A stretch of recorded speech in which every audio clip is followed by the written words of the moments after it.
السلام علیکم ورحمۃ اللہ وبرکاتہ۔ میں ہوں آپ کا میزبان حکیم سید محمد عبدالرحمن۔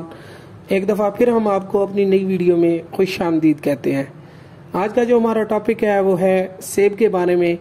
اس میں بہت سے vitamin A, B1، B7، CPH کے علاوہ calcium, magnesium, phosphorus, sodium, carbon, گندھک اور ایسڈ اور پروٹینز پائے جاتے ہیں۔ مزاج اس کا تر و سرد ہے۔ کیلشیم اور فولاد کے اجزاء سے بھرپور، اس کی ہلکی سی ترشی قوت ہاضمہ میں مددگار ہے۔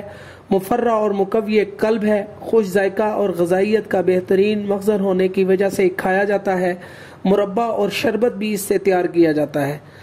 ہر حال میں مفرح قلب ہے، جسمانی ضعف کو دور کرتا ہے، اعضائے رئیسہ اور ارواح کو تقویت دیتا ہے۔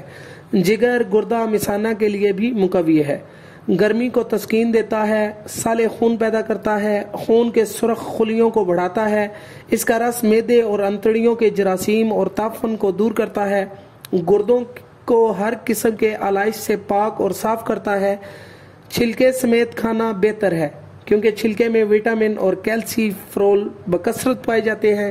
جن لوگوں کو شراب کی عادت ہوتی ہے وہ شراب کی عادت چھڑوانے میں لاجواب ہے۔ اس غرض کے لیے دن میں 3-4 بار ابلا ہوا سیب کھانے سے شراب سے نفرت ہو جاتی ہے۔ سیب کا استعمال ہڈیوں کو مضبوط، دماغ کو تیز، قوت باہ کو قوی کرتا ہے۔ اور اگر سیب کو آپ ببلا کر 1 ہفتہ مسلسل استعمال کیا جائے تو بھوک پیدا ہوتی ہے، معدہ قوی ہو جاتا ہے، ضعف معدہ کے لیے انتہائی مفید ہے۔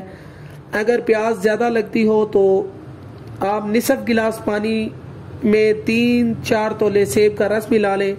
پیاس کی جو زیادتی ہے وہ ختم ہو جاتی ہے، چہرے کی رنگت کو نکھارتا ہے، حسن کو دوبالا کرتا ہے۔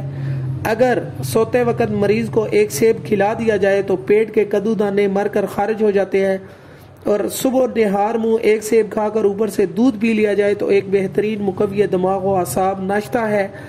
زیادہ دماغی محنت کرنے والوں کے لیے لاجواب ٹانک ہے، اور یہ جسم سے زہریلے اور تیزابی مادوں کو خارج کرتا ہے۔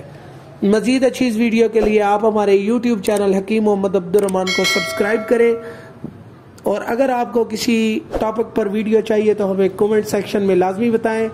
تب تک کے لیے ہمیں اجازت دیں۔ آپ کا میزبان حکیم سید محمد عبدالرحمن۔